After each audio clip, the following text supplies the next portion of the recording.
ایک پرسکون محلے میں مغرب کے فوراً بعد اسٹریٹ لائٹس ٹمٹمانے لگیں، مگر آسیہ اور علیم نے ماں کی بات نہ مانی۔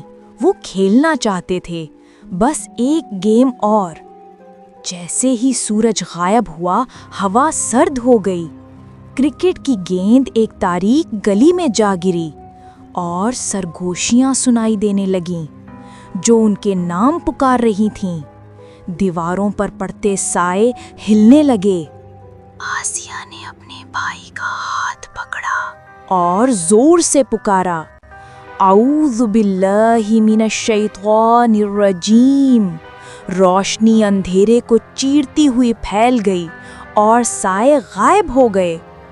بچوں، ہمارے پیارے نبی صلی اللہ علیہ وسلم نے فرمایا کہ جب رات چھا جائے تو اپنے بچوں کو قریب رکھو، کیونکہ اس وقت شیاطین پھیل جاتے ہیں۔ ہمیشہ مغرب سے پہلے گھر آ جاؤ اور اللہ کا ذکر کر کے اپنی حفاظت کرو۔